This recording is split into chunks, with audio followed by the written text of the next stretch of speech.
या यूट्यूब चॅनलला सबस्क्राईब करायला कोणी विसरू नका. आपणही ऐका आणि इतरांनाही सांगा. सबस्क्राईब करायला कोणी विसरू नका. आमचे नवनवीन तडका व्हिडिओ पाहण्यासाठी व्हिडिओ खाली दिलेल्या सबस्क्राईब बटनवर क्लिक करा आणि हो, या घंटीला क्लिक करायला अजिबात विसरू नका.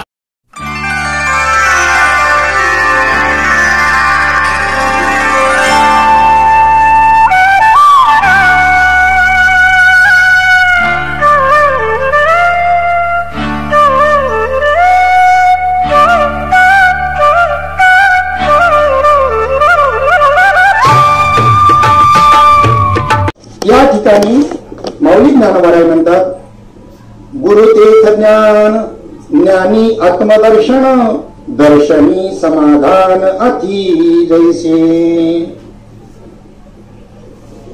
पहा रचना कशी, किती सुंदर विषय. पहा विषय, प्रयोजन, संबंध, अधिकारी. कोणत्या गोष्टीला हे त्याला चतुष्टता म्हणतात, साधन चतुष्टता म्हणतात. तर याचा विषय काय आहे? विषय तर ज्ञानेश्वरीचा जो आहे तो आत्मा परमात्मा ब्रह्म हा विषय आहे. ओम नमो जी अद्या वेद प्रतिपाद्या जय जय स्वसंवेद्या आत्मरूपा हा विषय आहे. प्रयोजन त्याची प्राप्ती, आत्मसुखाची प्राप्ती प्रयोजन आहे. जो विषय तेच प्रयोजन असतं. आणि त्यांचा संबंध जो काही मध्ये सांगितला जातो दृष्टांतांच्या द्वारे, ही अपूर्वता असते. अपूर्वता नावाचं लिंग आहे षडलिंगामध्ये. काय अपूर्वता आहे माऊली ज्ञानोबरायांची? माऊली ज्ञानोबराय हरिपाठामध्ये म्हणतात, ज्ञानदेव सांगे दृष्टांताची मात साधूचे संगती करणोपाय. दृष्टांताची अक्षरशः मात केलेली आहे ज्ञानेश्वरीमध्ये, हरिपाठामध्ये, त्यांच्या संपूर्ण वाङ्मयामध्ये. आणि या श्लोकांमध्ये दृष्टांताची मात मी आपल्या समोर मांडतो. याच्यामध्ये संबंध काय आता मी मांडतो. अधिकारी सांगून मग संबंध म्हणतो. अधिकारी सांगितला, तैसे अध्यात्मशास्त्रीय अंतरंगूची अधिकारी. कोण अधिकारी? या अध्यात्मशास्त्राचे, या ग्रंथाचे जे अंतरंग साधना करणारे, सद्गुरूपासून साधन प्राप्त करून घेतलं, महावाक्याचा बोध किंवा नाम ज्याला म्हणतात, आणि त्याची साधना करणारे असे अंतरंगाधिकारी या ग्रंथाचे अधिकारी आहेत. या विषयाचे, या ग्रंथाचे अधिकारी आहेत. तैसे अध्यात्मशास्त्रीय अंतरंगूची अधिकारी आहे. बाकी त्यांच्याबद्दल परिलोक वाक्चातुर्य होतील सुखी. बाकीचे त्या वाक्चातुर्याने शब्द पांडित्याने सुखी होतील. म्हणजे अधिकारी सांगण्याची रीत ती पाहते, सुंदर आहे ना. कोणाला नाराज न करता, कोणाला न दुखवता. माऊली उगच म्हणतात का त्यांना? 18व्या अध्यायामध्ये सुंदरपणे विषय मांडलेला आहे की हा कलशाध्याय आहे. आता हे करता गीताप्रसाद रूपी मंदिर उभं राहिलेलं आहे. परंतु याच्यामध्ये अधिकारी सांगताना माऊलींची युक्ती पहा किती सुंदर आहे. तो का म्हणे युक्तीची याद खोली आणि मला मी ठेवलेली पाहिली. तर त्याच्यामध्ये ती सांगत असताना हा जो गीतारूपी प्रासाद उभा राहिलेला आहे, हे मंदिर जे उभं राहिलेले, एक प्रदक्षिण जपाची बाहेरून करिता ती या, म्हणजे पारायण करणारे जे आहेत ती त्याला मंदिराला फक्त प्रदक्षिणा करतायत. एक श्रवण, कोणी ती श्रवणाच्या निमित्तानं श्रवणाचे विषय साम्राज्य होणे सुखी नांदे, ती तिची त्याची सावली प्राप्त करतायत त्या प्रासादाची, त्या मंदिराची. परंतु तिथे मात्र लिंगाचं, परमात्मा लिंगाचं दर्शन घेणारे मात्र कोण आहे? ते विरळच आहे. मग वरच्यांनी आवडलं का पारायण करणाऱ्यांना, श्रवणाचं सुख घेणाऱ्यांना नाही. माऊली ज्ञानोबरायांची ज्ञानवाची नाही ज्याला म्हणतात तसे. तर अवधान देऊन जो कोणी त्याच्यामध्ये प्रवेश करेल, एक अवधानाचा पुरा विडा पावड घेऊन भितरा रिगेल आभारा अर्थ ज्ञानाचा. अवधान चित्तामध्ये धारण करून, चित्त एकाग्र करून जे कोणी त्या मंदिरामध्ये प्रवेश करतात त्याला परमात्मरूपी परमात्म्याची त्या ठिकाणी काय होते? भेट होते, दर्शन होते. कसं? म्हणून तर माऊली म्हणतात त्यांना अधिकारी कसा युक्तीनं सांगितला, कोणालाही बाजूला न करता. जसं आम्ही जर एखाद्या म्हणलं हे टाळालो, तो म्हणून हा तुमचा टाळण मार तुम्ही. ही बघा संतांची युक्ती. म्हणून ती म्हणतात, समर्थाची आपण ती तळील्या वरिल्या एकची पक्वाने तैसा श्रवणे अर्थे पठणे मोक्षोची लागे सर्वांना मोक्षाची प्राप्ती होईल.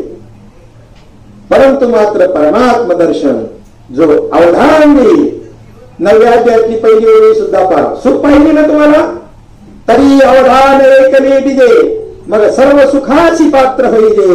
हे प्रतिज्ञा उत्तर माझे उघड ऐका. आता प्रतिज्ञेचं बोलणं बोलताना हे असं लुचपुचीत बोलेल का हो कोण?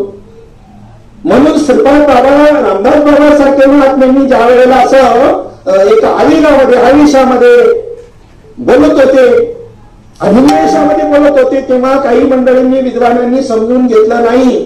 ते म्हणजे असं पुढे बोलण्याचा हे असतो का? अरे मग प्रतिज्ञेवरचं बोलणं कोणीही बोलत नाही. ज्याला अनुभव आला तोच प्रतिज्ञेवर बोलू शकतो, त्याला तो अनुभव दुसऱ्याला देता येतो तोच बोलू शकतो. आणि तसंही असून तिसरा गुण असावा लागतो जो कोणाचा निंदा नाही, कांढा नाही, कोणाकडून काही घेणं देणं नाही, निरपेक्ष वृत्ती आहे. अनपेक्ष सूचक लक्ष उदासीन अवगतव्यतः सर्व आरंभ प्रत्यादी भक्त समे प्रिया असा भक्त असतो. आपली आई एखाद्या दुष्टाने तुमच्या समोर अरण्यात उघडी केली तर तुम्ही पाहत राहाल का? पाहाल तर ह्या चावलाची ते म्हणत. म्हणून व्यासपीठावर नारदाच्या गादीवर असताना सगळे तोड बोला. धर्माचे पालन करणे, पाखंड खंडन हेच आम्हा करणे काम, बीज वाढवावे ना. आणि व्यवहारामध्ये नम्र असा. आमच्या याच्या उलटे व्यासपीठावर गायला बसा बरे का, आणि व्यवहारामध्ये नुसता गुस्सा भरलेला, नुसता गुस्सा. विचार करा, विचार करा. आणि म्हणून साधू ओळखता येत नाही. बोलण्यावरून तर कधीच साधू ओळखता येणार नाही. जालिंदरनाथाचं अलौकिक सामर्थ्य होतं ते, कारण साधूला ते अलौकिकता तो दर्शवत नसतो. वेश आपलं अंग प्रदर्शन करत असते आणि पतिव्रत अंग झाकत असते, ध्यानात घ्या. तसं साधू 13व्या अध्यायामध्ये लक्षणं सांगताना सांगितलं माऊली ज्ञानोबारायांनी.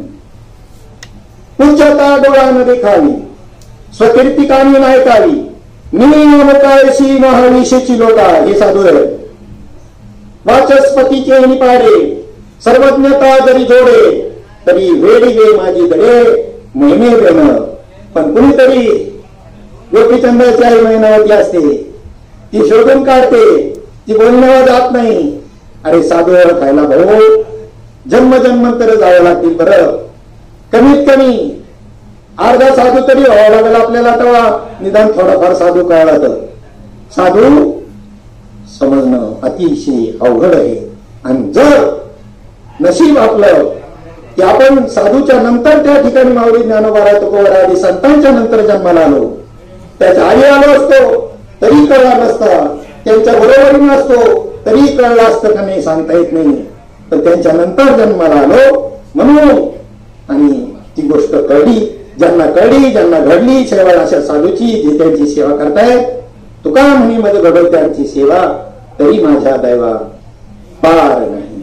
जी लयलूट जयाने हातनी मुक्तीची गवांधी मिळवली मांदी वैष्णवांची, तीच गोष्ट सद्गुरु सच्चिदानंद श्रीपाद बाबा उर्फ भाऊसाहेब महाराज चव्हाण आणि रामदास बाबा बुधवारे यांनी, नारायण बाबा महाडकर, हरिदास बाबा माने या महात्म्यांनी जशीच्या तशी परंपरेने आलेली जशीच्या तशी आमचे बिलाड्याप्पा नामदेवप्पा बिलाड्यांनी सांगतात की आपल्याकडे बाबांच विषय सांगतात ते म्हणतात की आपल्या घरामध्ये 4 भाकरीचं पीठ आहे ना, मग आले पाहुणे समजा 4, त्यांना सांगायचं 8 वेळा एक खा, भागून घ्या, पीठ नाही आता, तेवढ्यातच भागवायचं. मग त्याच्यात काही राग काढून 8 भाकरी करून त्यांना खाऊ नाही घालायच्या, जसच्या तसं. परंतु अनुभव सिद्ध आणि आपण ती साधना करू, नाही तर मग नामा म्हणे तुका म्हणे, पण नगद्या तुका म्हणे.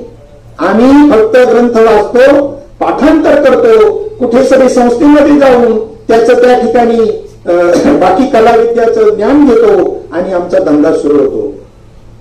चालणार नाही, चालत नाही, परिवर्तन होणार नाही. परिवर्तनाकरता परंपरा लागते, संप्रदाय लागतो, आणि संप्रदायानंतर त्या नामाचा विनियोग रीत लागते, आणि त्यानंतर त्या तत्वाचा अनुभव प्राप्त होत असतो. आत्मसुख प्राप्त करा मी तुम्हाला अधिकारी सांगितला, तैसे अध्यात्मशास्त्रीय अंतरंगोची अधिकारी परिलोक वाच्या तरी होतील सुखिया, हा अधिकारी सांगितला. आणि मला बोलायचे आता संबंध या गोष्टीवरती, विषय प्रयोजन अधिकारी सांगितला. आता संबंध किती सुंदर आहे का?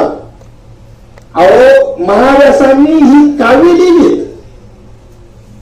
रामायण ही महाकाव्य वाल्मिकीने लिहिलं. भगवंताने अवतार धारण केला, त्यांचं सवचन सत्य करण्याकरता 12,000 वर्षांनी प्रभू रामचंद्रांचा अवतार झाला. बोलिले वाल्मिक तैसेची करीन वर्तुनी दावन नामा म्हणी. आणि रामायणाचार्यांना माहित नाही रामायण कशाला म्हणतात. बाकी कथा विस्तार आहे, काव्य आहे, घडलेले हे मी नाकारत नाही. घडलेले त्याचे पुरावे आहेत, आजही सेतू सारखे अनेक पुरावे आहेत. परंतु त्यातून अध्यात्म जर आम्ही अंगीकारला नाही तर रामायणाचार्य असू नये तर भागवताचार्य असू नये तर कोणी असो अनुभव प्राप्त होणार नाही. वेदेश्वरी नावाचा सुंदर ग्रंथ आहे ब्रह्मानंद स्वामींचा. शिवगीतेवर टीका आहे, जशी ज्ञानेश्वरी भगवद्गीतेवर टीका आहे. त्याच्यामध्ये तो महात्मा म्हणतो, राम कोणी एक होऊन गेला, तिने समुद्र लंघून रावण मारिला, ऐसिया परोक्ष ज्ञानाला न मानिती संत. ऐका होईल कोणीतरी राम होऊन गेला, रावणाला मारलं, हे झालं परोक्ष ज्ञान. अपरोक्ष सांगतात आपणची रामनी जांगे भावे, आपण स्वतः रामरूप आहोत. वा भ्रम लागलाय झालाय ना, तो काढून टाका. तो अविद्येच्या निदान विश्वस्वप्नाचा धंदा भवित होता प्रबुद्ध अनादिपणे तो महावाक्याचे निनावे गुरुकृपेचे निखावे, माता आता ठेवीला म्हणजे थापटीला जायचा. मग आपणची रामनी जांगे भावे, अहंकार म्हणजे रावण, अहंकारावरून स्वानुभूती सानावे. स्वानुभव म्हणजे सीता, भक्ती. सीता म्हणजे भक्ती आहे. स्वानुभूती सानावे हे वर्मासे ठावे ज्ञानी आजो. वाल्मिकींनी महाकाव्य केलं रामायण आणि भगवंताने अवतारी घेऊन संतांची वचनं खरी करून दाखवली. तसं महाभारत ही महाकाव्य केलं व्यासांनी आणि त्याच्यामध्ये ही भगवद्गीतेचं नियोजन करून अनाधिकाचं ज्ञान त्या जो भगवान शंकरांनी गीतेला जे काही सांगितलं होतं एकांतामध्ये, रामायणात सुद्धा त्या प्रकारचे श्लोक आले. तुलसी रामायण असो अन्य रामायण असो, याला रामायण हे नाव आहे. तो जो बोध आहे तो त्याला त्याचा विस्तार आहे. भागवत काय, श्रीमद भागवत काय, दुसरा स्कंद श्रीमद भागवतातला आणि त्याच्यामधला 9व्या अध्यायामध्ये जे 32, 33, 34 असे जे 4 श्लोक सांगितलेले होते ना 32 पासून, त्याला चतुश्रुती भागवत असं म्हणतात. मूळ भागवत आहे. मूळ भागवताची तसं श्रीमद भगवद्गीता जी आहे मूळ किती श्लोकांची आहे.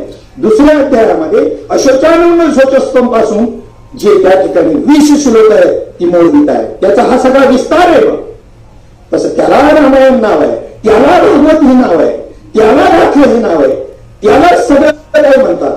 18व्या अध्यायामध्ये आपली गुरुपरंपरा माऊलींनी सांगितल्यानंतर पसायनाच्या अगोदर त्या ठिकाणी ती सांगतात, एवं गुरुक्रमे लाभले.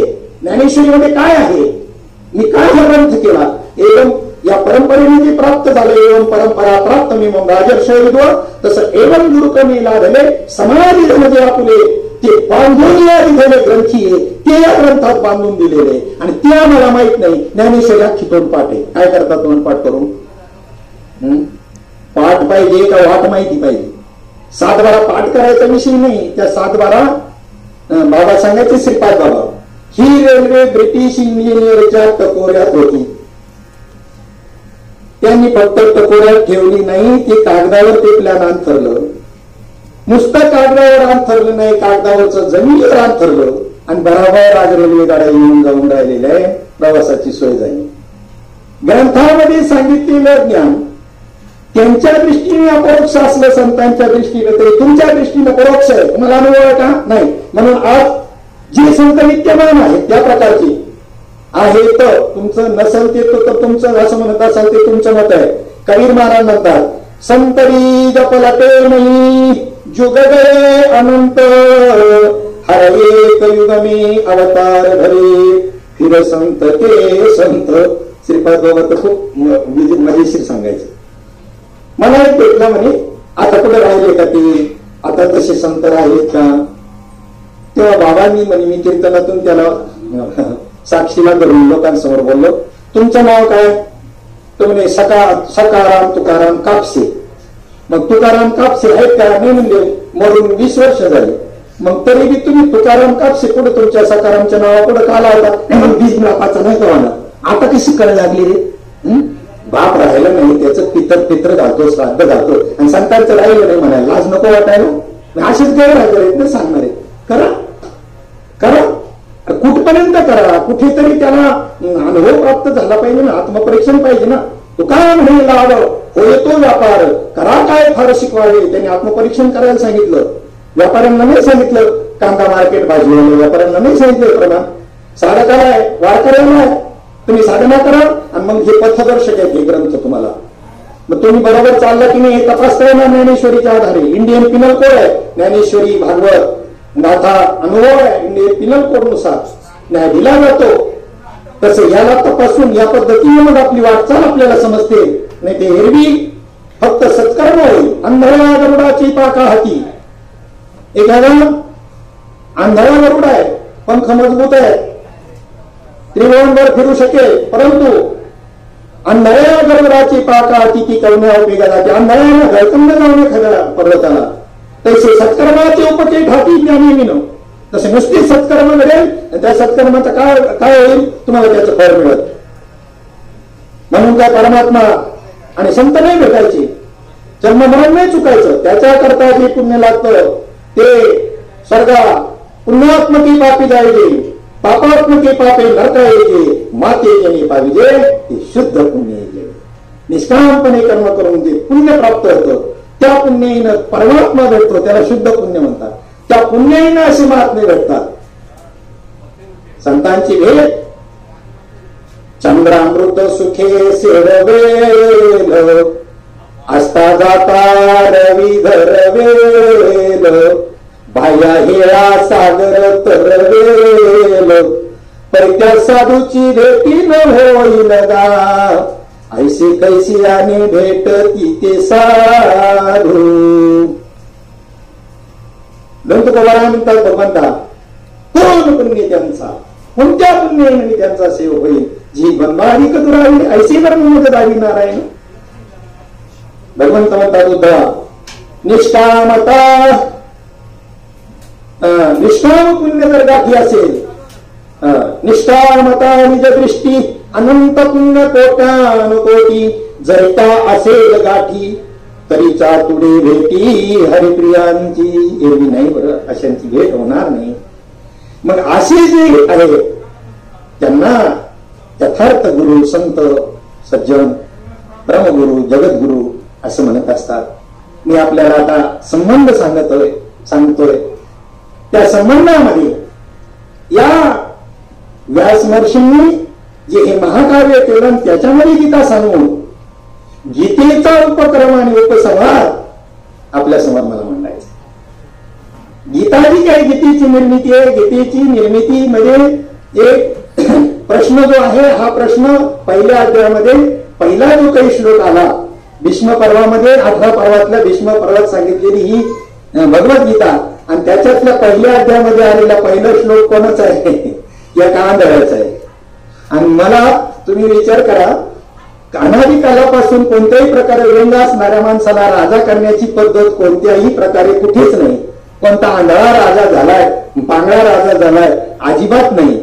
मग हा धृतराष्ट्र आंधळा दाखवला चित्रकारांनी टीव्ही किंवा याच्यामधून हा तुम्हाला कळण्याकरता म्हणून. प्रत्यक्षात मात्र कोणत्याही प्रकारे असा व्यंग असणारा राजा बनवला जात नव्हता, कुठेही बनला गेला नाही. याचा आंधळेपण जे दाखवायचंय ते आंधळेपण कोणत्या प्रकारातलं दाखवायचं आहे की ज्या ठिकाणी मुमुक्षुत्व नाही, जिज्ञासा नाही, असे किती अभ्यासू जरी असले तरी धृतराष्ट्रासारखेच आहेत. त्यांना काय हे राज्य प्राप्त होणार आहे? आणि त्या धृतराष्ट्राचा प्रश्न आहे पहा पुन्हा, जो एका तुकोबारायांनी एका वासुदेवामध्ये या धृतराष्ट्र सांगितलंय. बोल आबोलने बोले, जागे बाहेर आत निजेले, कैसे घरात घरकुल केले, नेलो अंधार ना उजळले गा. बाहेर व्यवहार दशेमध्ये बाहेरच्या सगळ्या गोष्टीमध्ये जागे बाहेर, पण आत जे आहे आत्मतत्व, ब्रह्मतत्व, त्या बाबतीमध्ये मात्र पूर्णपणे झोपलेले आहेत. असे जे काही आहे त्यांचा प्रतिनिधी हा धृतराष्ट्र आहे, असा अंधळा. आणि त्या अंधाऱ्याचा प्रश्न आहे. काय प्रश्न आहे? धृतराष्ट्र उवाच. पहिला प्रश्न गीतेचा उपक्रम. धृतराष्ट्र उवाच धर्मक्षेत्रे कुरुक्षेत्रे समवेतायुत्सवा मामका पांडवाश्चैव किम कुर्वत संजय. हे संजय आता या अंधाऱ्यांकरता नियुक्ती केलेली आहे कोणाची? ज्याचे डोळे उघडलेले आहेत त्याची.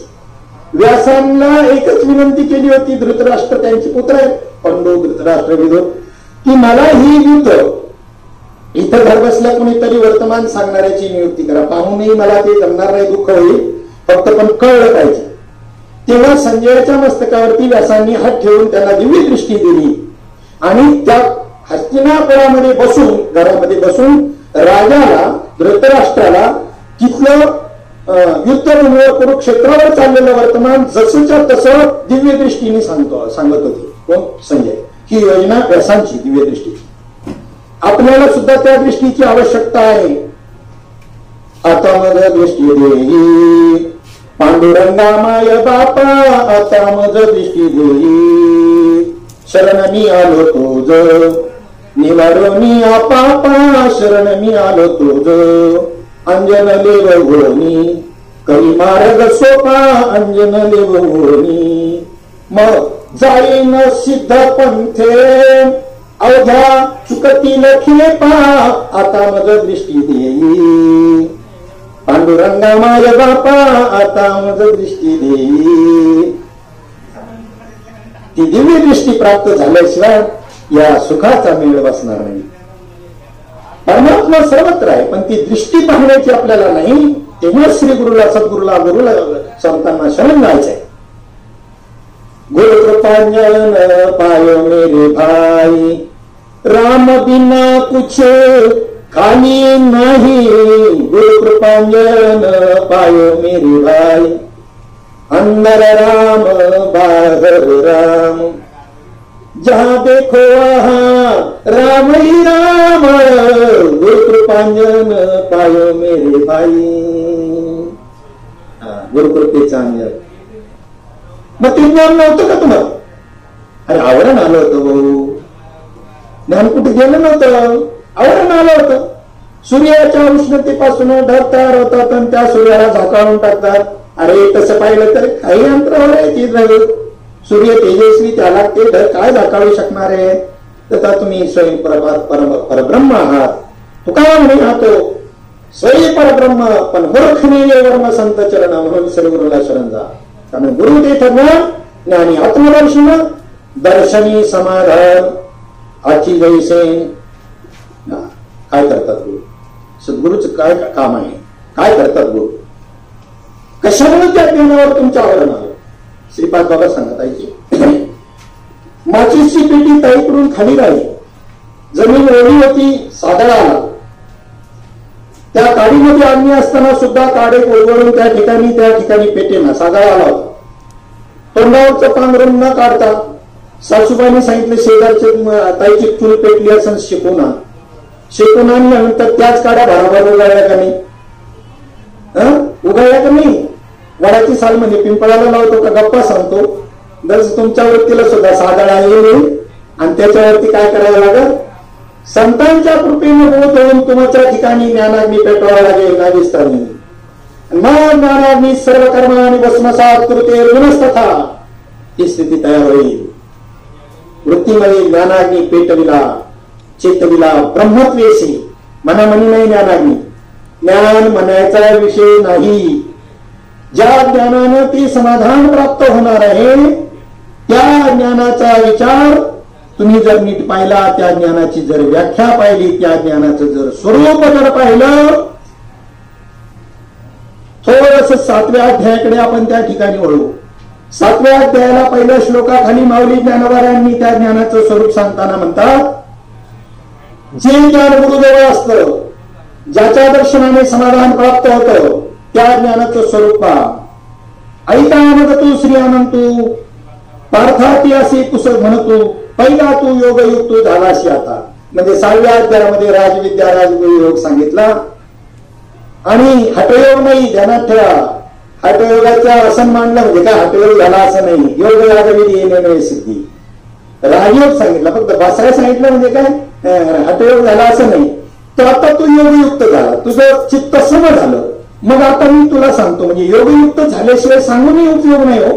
आणि म्हणून तुला आता मी सांगतो, तू आता योगयुक्त झालेला आहे. मग आता मध समग्र ती जाणती ऐसे आपुली आता हातीची रत्न तैसी तुझं ज्ञान सांगेन तैसी विज्ञान. म्हणजे करत आवडे तैसा आणि असं तुझ्या अनुभूतीला मी तो अनुभव आणून देतो. विज्ञानासहित म्हणजे अनुभव, विज्ञान म्हणजे अनुभव. आजही विज्ञान हे त्या ज्ञानावरच आधारित आहे, त्या ज्ञानाचाच आधार आहे. बापाच्या खांद्यावरती बसलेलं पोरगं, बाबा बघा तुम्हाला ते त्या ठिकाणी ती बिल्डिंग दिसते का? बाप म्हणतो नाही दिसत, बापाला नसते दिसत, पण हा खांद्यावर याला दिसत असते. तुम्हाला तर काय कळतच नाही, तुम्हाला तर काही दिसतच नाही. बापाने त्याला खाली उतरवलं, म्हणला पुढे रे बा, गपच झालं, काय दिसणार? त्याच्या खांद्यावर बसून सांगतो. अध्यात्माच्या खांद्यावर बसून विज्ञान सांगतंय, ज्ञानाच्या खांद्यावर बसून विज्ञान सांगतंय. तसं पाहिलं तर ज्ञान सांगता येत नाही, ज्ञान बोलायचा विषय नाही, ज्ञान ऐकायचा विषय नाही, ज्ञान स्वतंत्र विषय आहे तो. आणि म्हणून त्याचा अनुभव येणं त्याला विज्ञान असं म्हणतात. मग तुला ते ज्ञान विज्ञानासहित सांगतो, तर तू म्हणशील तर येथे विज्ञान काय करावे, ऐसे घेशी जरी म्हणून व्हावे तरी ती तरी आधी जाणावे त्याची लागेल. कारण तीच जाणावं लागेल. ज्ञान जाणताच येत नाही. ज्ञान वृत्तीत प्रगटल्यानंतर जाणीवी सहित वृत्ती त्या ठिकाणी मावळली जाते. काय ज्ञान सांगणार आणि काय ज्ञान ऐकणार, ती तर खरंच ज्ञान असतो. पांडुरंग कांती दिव्य तेज झळकती रत्न कीड फाकती प्रभा. अनुभवला काय त्यावेळेला काय वृत्ती होतात, वृत्तीच मिळून जाते, राहतच नाही. तर सांगणार कोण? ज्ञान सांगायचा विषय का? म्हणून तिथे काय होतं, शब्देविन संवादू दुजेविन अनुवादू एक कैसे निगमे परीही परते बोलणे खुंटले वैखरी कैसे निसांगे. काय ही वैखरी सांगणार? कानडा विठ्ठलो कर्नाटकू ते मज लावियला वेधू. तू म्हणशील की त्या ठिकाणी त्या विज्ञानाची मला काय गरज आहे? तर म्हणजे तेच आधी जाणावं लागतं. कारण मग अज्ञानाची वेळ, जेव्हा ज्ञान वृत्तीमध्ये त्या ठिकाणी ज्ञानाचा प्रादुर्भाव होतो, वृत्ती त्याच्यात लीन होऊ लागते, त्यावेळेला झाकती जाणीवेचे डोळे. जाणीव जी वृत्ती जाणीवेच्या माध्यमातून त्याला जाणायला जाणार आहे ना, तिचे डोळे झाकले जातात त्या प्रकाशाने. जैसी तिरी नाव न ढळे टेकली साठी, तिला पोहोचायच्या अगोदर त्या ठिकाणी त्या नाव त्या ठिकाणी तिथं तिची पोहोचायच्या आधीच त्या ठिकाणी ढळढळू लागते ना, बुडण्याची जी शक्यता आहे. त्या पद्धतीने ह्या वृत्तीमध्ये तो तन्मय होऊन जातो. ती वृत्ती शिल्लकच राहत नाही. वृत्ती ही निवृत्त झाली जनन दिशी येते. म्हणून तैसी जाणीव जिथे वेगळे, जिथं जाणीव प्रवेश करू शकत नाही ज्ञानाच्या प्रांतामध्ये, विचार मागुता पावली निघे, विचार तर्क सगळे आंधळे होतात. तिथे तर्कवाहिनी ज्ञान द्यायच्या, तर्कही टिकत नाही. आणि मग म्हणतात अर्जुना तयाना वज्ञान, त्याला ज्ञान म्हणतात. एर प्रपंच हे विज्ञान. आणि त्या ज्ञानाचं हे जे जगत आपल्याला दिसतं, प्रपंच दिसतं, हे त्या ज्ञानाचं विज्ञान आहे. तोच ते ज्ञान, तो परमात्माच ह्या जगत रूपाने प्रगटलेला आहे. पण जर तिथं सत्यबुद्धी ठेवली आता प्रपंचाच्या ठिकाणी, तेच सत्यबुद्धी ती अज्ञान हेही जाणावे. आणि त्याला जर सत्यत्व जर दिलं, त्याचं नाव आहे अज्ञान. मग ज्ञान बोलायचा विषय. आता त्या ज्ञानाबद्दल ते ज्ञान असतं गुरुजवळ, म्हणून म्हणतात गुरु ते ज्ञान ज्ञानी आत्मदर्शन दर्शनी समाधान अतिरेसी. संबंध सांगायचा विषय आपला चाललाय. धृतराष्ट्र हा प्रतिनिधी आहे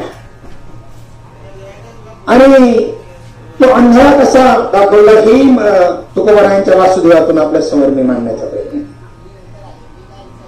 आता ते ज्ञान तुम्हाला हा मनुष्यरूपी प्रकृती बनवलं, तेव्हाच त्यात घातलेलं आहे त्याला जाणण्याचं. भागवतात आलेले भगवंत म्हणता उद्धवा बाहुले मनुष्य देही निज ज्ञान घातले पाही जेणे देहे पाही विदेह मज पावती. जे ज्ञान प्राप्त केल्यावर विदेह स्थितीला प्राप्त होतात, मग स्वरूपाला प्राप्त होतात, ते ज्ञान मनुष्यरूपी प्रकृती बनवलं. त्याच वेळेला त्याच्यामध्ये मी ते घातलं. मग आता कोण अज्ञानी कोण ज्ञानी? एखाद्या मुक्याने गोड खाला तर या गोडी तो कुणीही सांगेल बोलता येत नाही म्हणून, आणि माझ्यासारखा बोलतात त्या ठिकाणी लय वर्णन करून सांगत. चवीत काय फरक आहे का? काही विचार करण्यासारखी गोष्ट आहे. ज्ञान बोलायचा विषय का?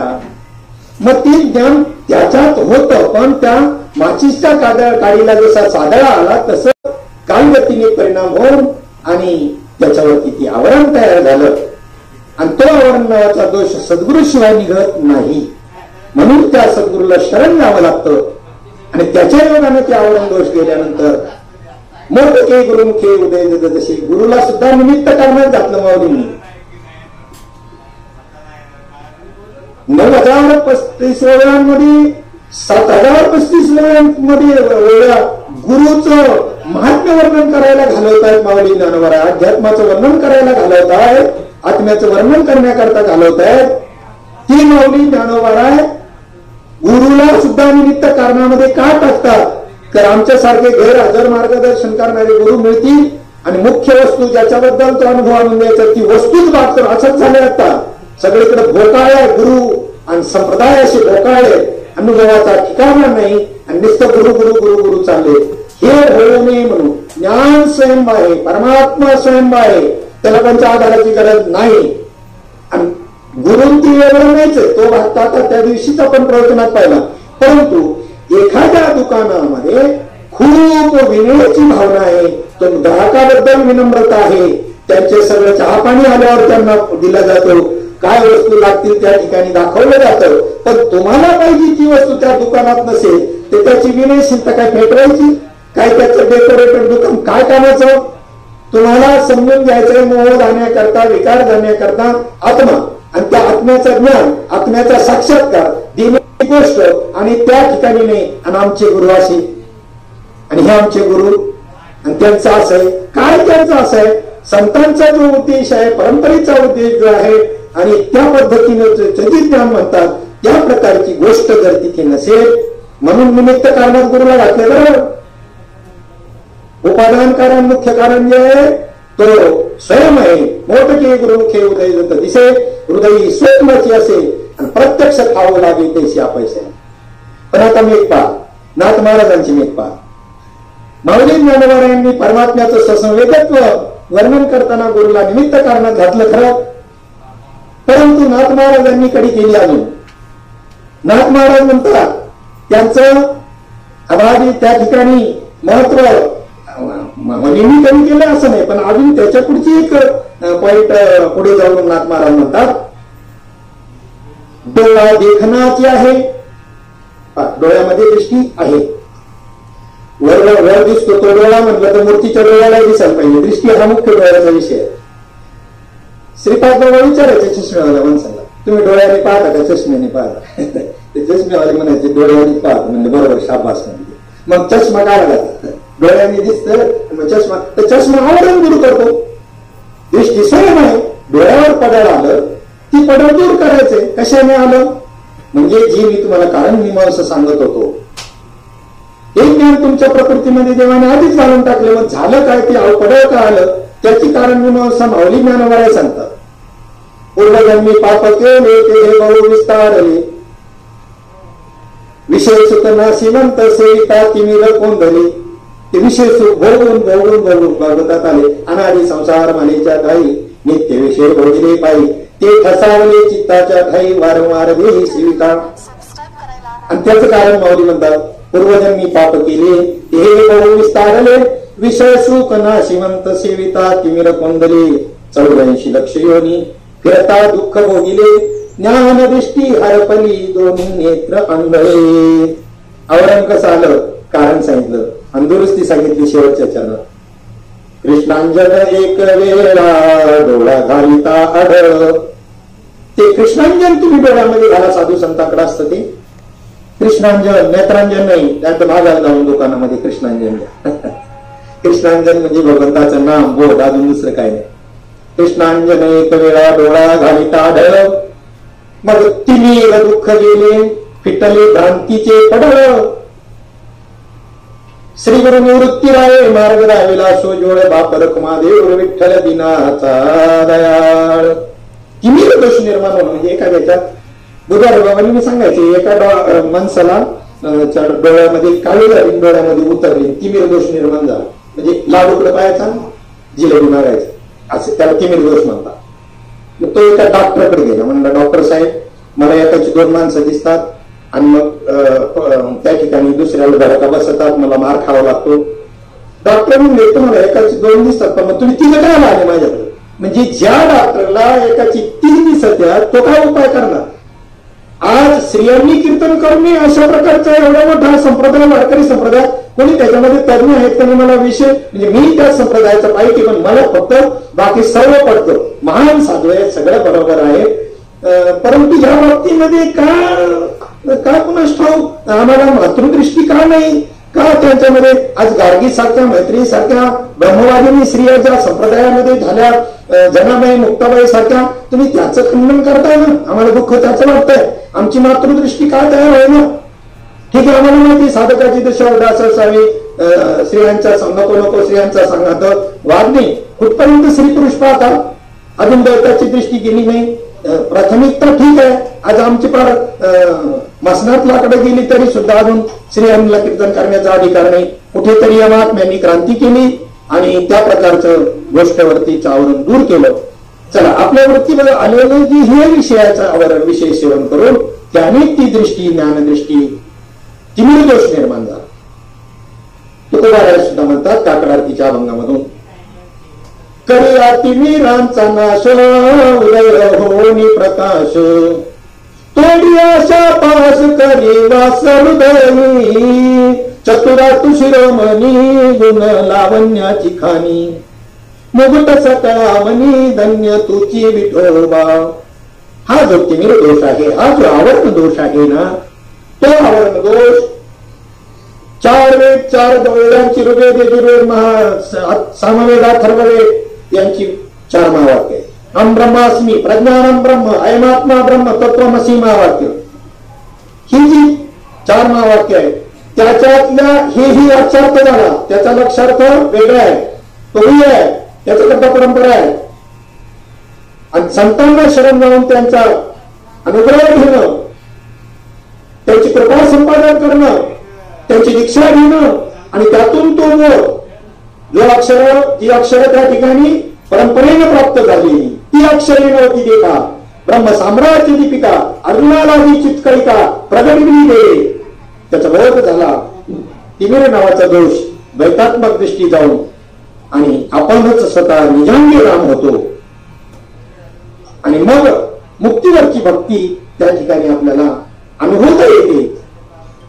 आता आपल्याला त्या ठिकाणी कशामुळे हा दोष निर्माण झाला हे आपण पाहिलं तर धृतराष्ट्र जो आहे हा, या धृतराष्ट्राने विचारलेला प्रश्न की या धर्मक्षेत्रावर कुरुक्षेत्रावरती जे युद्ध चाललेलं आहे, माझे आणि पांडव पुत्र यांच्यामध्ये विजय कोणाचा होईल हे त्यांना विचारायचं.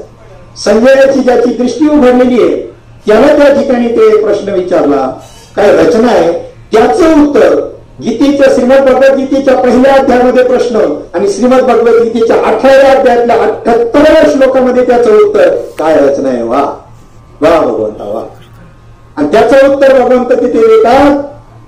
श्री भगवान म्हणून पुढे जेव्हा श्लोक आले त्याच्यामध्ये ते उत्तर देत असताना त्या श्लोकांमध्ये जो शेवटचा श्लोक आला, संजय वाच म्हणून यत्र योगीश्वर कृष्ण,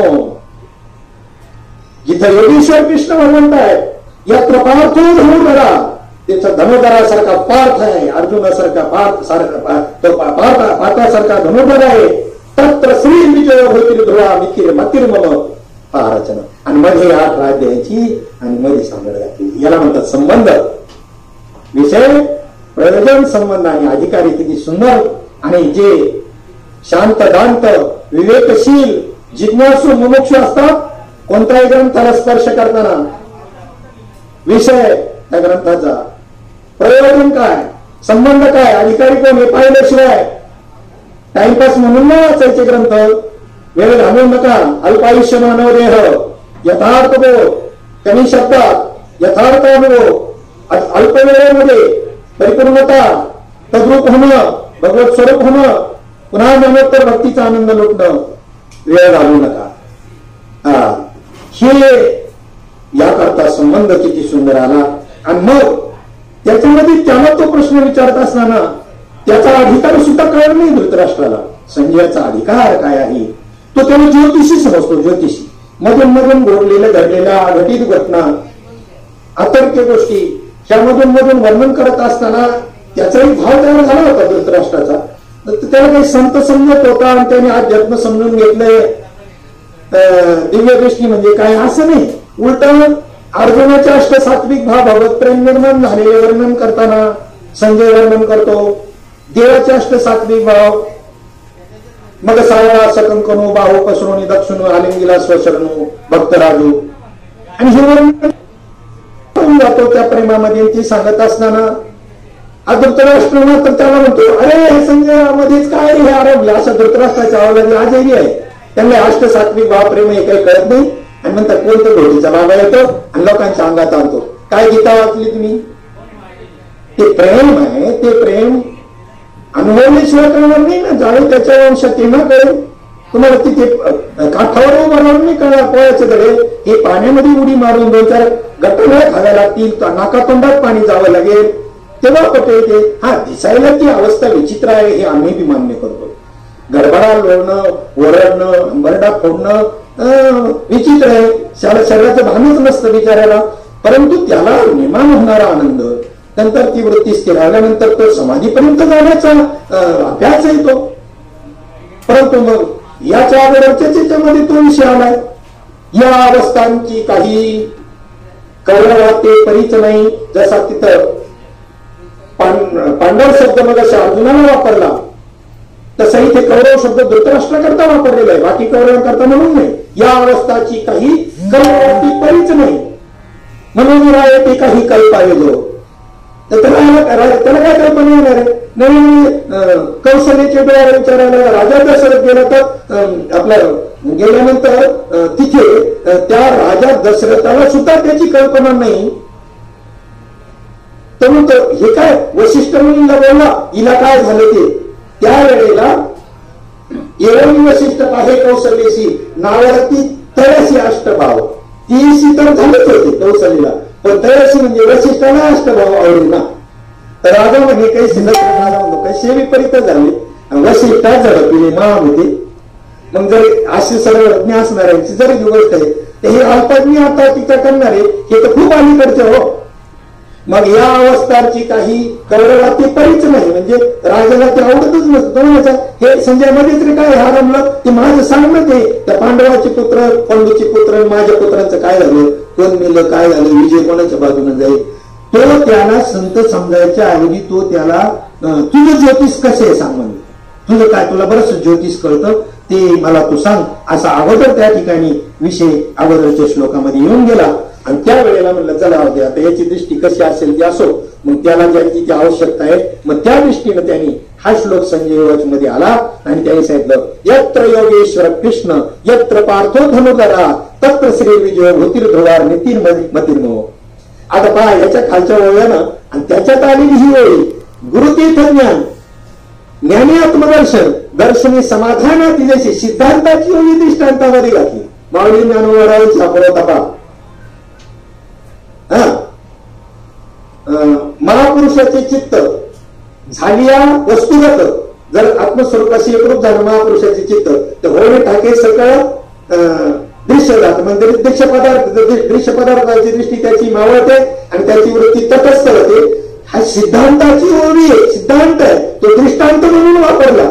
तसं इथं गुरुतीर्थज्ञ ही सिद्धांताची ओळी यत्र योगेश्वर कृष्ण मध्ये दृष्टांत म्हणून वापरला. वा रे वा, अपूर्वता लिंग काय अपूर्वता आहे. शरीलिंगातल्या अपूर्वता पहा काय. मग आता इथे दृष्टांताची मात पहा. एक 5 मिनिटांमध्ये आपण त्या ठिकाणी आपण सेवा आटोपणार आहोत. थोड्या निर्माण डिस्टर्ब निर्माण झाला होता म्हणून, अन्यथा 1 तासामध्ये आपण बोलणार होतो. तर त्याच्यामध्ये आता पहा यांच्या त्या या ओळीपर्यंत गुरुतीर्थ ज्ञानमध्ये आलेले ज्या काही त्या ठिकाणी त्या दृष्टांताची मात आहे किती सुंदर मांडलेली का. येळा बोला संजय म्हणे जी एरे राचे नेने पण आयुष्य ते जिने हे पुढे केला.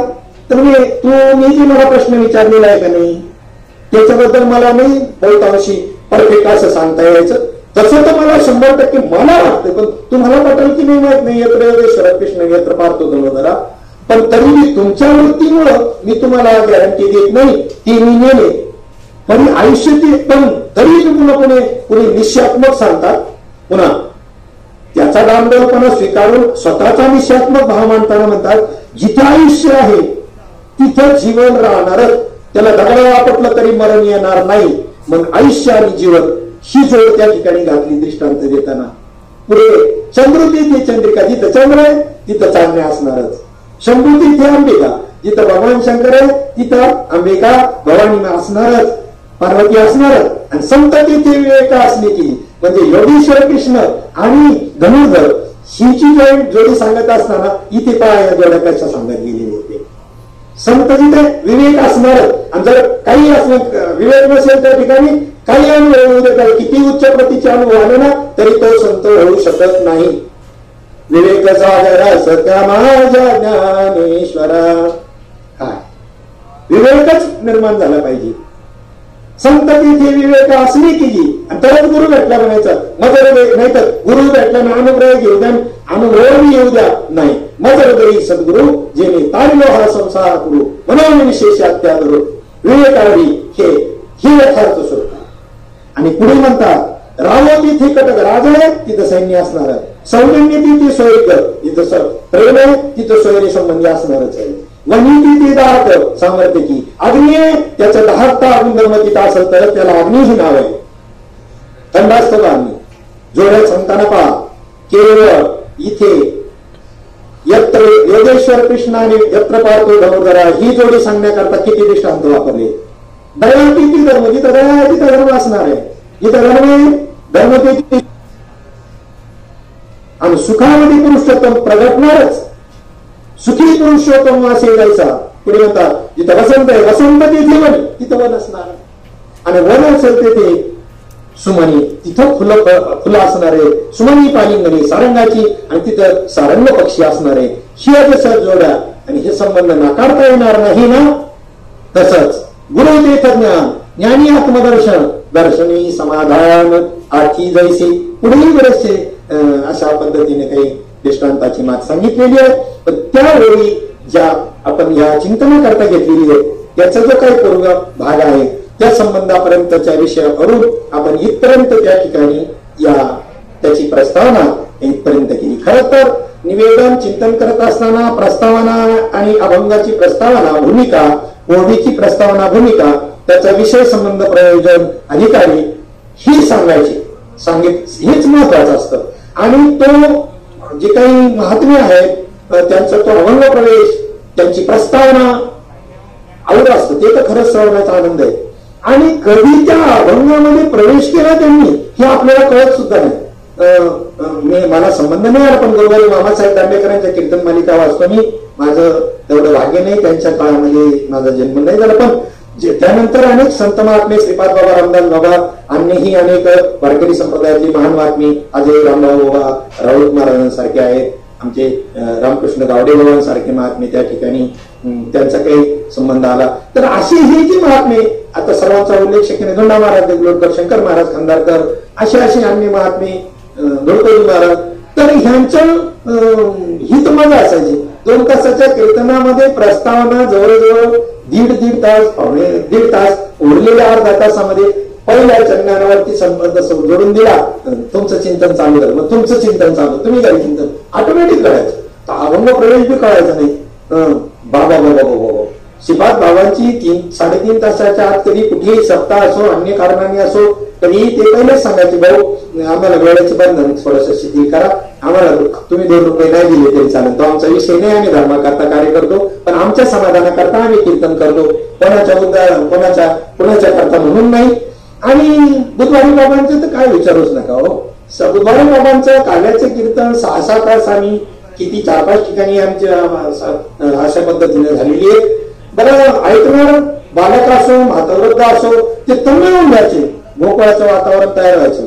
किती वेळ बसलो, काय झालं, काही भान राहायचं नाही. तर त्याचं कारणच हे होतं की त्यांची जी अपूर्वता होती, जशी संतांची अपूर्वता आहे माऊली तुकोबारायांची, तर यांच्या वर्णनामधून ती अपूर्वता होती, ती प्रस्तावना होती, तो अभंग प्रवेश, ती ओवी प्रवेश, सर्वांगीण सर्वांना ज्याला जे ज्याला पाहिजे ते आहे. आपण अलीकडे काही चर्चा करावी आणि कीर्तन प्रवचनाला जावं, न विचारता कीर्तन प्रवचनामधून त्याची उत्तरं मिळावी. कारण संबंध जोडला गेला होता परमात्म्याशी, त्या संतांशी, आणि तो संबंध आपण सर्वांनी ज्यांनी कोणी जोडलेला आहे ते भाग्यवान आहे. तुका म्हणे माझ्या घडवत्यांची सेवा, तरी माझ्या दैवा पार नाही. त्याच पद्धतीनं ज्यांनी कोणी जोडला नसेल असे अनेक अधिकारी संत महात्मे या भूतलावर आहेत, मृत्यू लोकांमध्ये आहेत. शोध घ्या, शोधा म्हणजे सापडेल. त्यांना शरण घ्या अनन्य भावाने.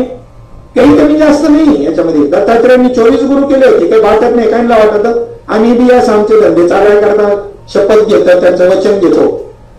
एखादा एक गुरु केला तर दुसरा, एक नवरा केला तर दुसरा करू नये, म्हणजे वसगुड झाला नाही. तसं एक गुरु केला तर दुसरा गुरु करू नये, पातक होईल नरकाला जायला अशी शपथ घातली जाते, वचन घेतलं जातं. मला सांगा, जर त्या शिष्याला, तो शिष्याला अनुभव प्राप्त जर नाही झाला तर त्याचं नुकसान होईल का फायदा होईल? काय गुरु करून उपयोग आहे? तेव्हा शास्त्र पहा, शास्त्रानुसार श्रोत्रिय ब्रह्मनिष्ठ दयाळू आत्मसाक्षात्कार करून घेणारे महात्मे, त्यांना शरण जावं. तुम्ही गुरु ते ज्ञान, ज्ञानी आत्मदर्शन, दर्शनी समाधान, अति जैसे ही स्थिती प्राप्त करून घ्या. माझ्यापेक्षा उत्तम प्रकारचे प्रवचन सांगणारे, उत्तम प्रकारचे चिंतन मनन सांगणारे अनेक महात्मे आहेत. मी एक विद्यार्थी आहे आणि आमच्या हरिभक्त प्रशांत महाराज पाटील धुळे, काय सांगू, स्तुती नाही.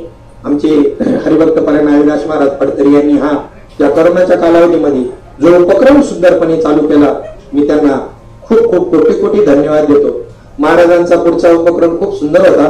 4 जूनला त्या ठिकाणी जो अखंड हरिनाम सप्ताह सुरतच्या ठिकाणी ते आयोजित करणार, परंतु काय आमचं दुर्भाग्य सर्वांचं आपला, आणि पारायण गाथा पारायण करणार होते, मोठा सोहळा करणार होते, परंतु या करोनामुळं आणि तो त्या ठिकाणी थांबण्यात आलेला आहे. ते म्हणजे आपण तो निश्चितपणे पुढे ढकलू करू, आणि खूप आनंद आम्ही आतापासूनच मी त्या गोष्टीला शुभेच्छा देतो आणि आम्हालाही तो आनंद त्या निमित्ताने उपभोगायला मिळेल. खूप सुंदर असं कार्य आज या तरुण मुलं आहेत. या तरुण मुलांची ही तडफ पाहिल्यानंतर खूप आनंद वाटतो. आमच्यावर जी जबाबदारी बाबांनी सोपवली त्यातून ही अशी मुलं घडली. आळंदी आनंद आश्रमामध्ये एवढा प्रगल्भतेचे विचार त्या 1-1.5 तासाच्या कीर्तनात या महाराजांनी मांडले की आज आमच्या आयुष्यामध्ये आम्ही ज्या स्टेपला विचाराच्या जायला पाहिजे ती यांनी आता कॅप्चर केलेली आहे. या मुलांनी ती स्टेप, ती पुढे कशी होती, काय होती, का बाबा.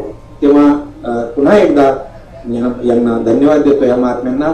आणि जरा मध्ये डिस्टर्ब झाला किंवा कोणाचं अंतकरण दुखावलं गेलं असेल असं जरा माझं बोलणं कडक आहे. तुकोबारायांच्या भाषेत सांगायचं, कन्या भाकरीची खाणे आणि आमचे उद्धट बोलणे. अजून माझ्या वाणीमध्ये सुद्धा ते तत्व उतरलं नाही, परंतु तुमच्या प्रेमास्तव मला बोलण्याचा प्रसंग आला. ही सत्सेवा, ही जी सेवा आहे ही किंबहुना तुमचे केले धर्म कीर्तन ही सिद्धी गेले, हे तर माझी जी उरले पायी होण्याची सुद्धा पात्रता माझ्या ठिकाणी नाही, पण तरी सुद्धा पायी होण्याची पात्रता माझ्या अंगी यावी असं मी तुम्हाला प्रार्थना करेन. तुमची दासीचा दास करून ठेवा, आशीर्वाद द्यावा. आजमध्ये पुंडलिक वरदा हरी विठ्ठल श्री ज्ञानदेव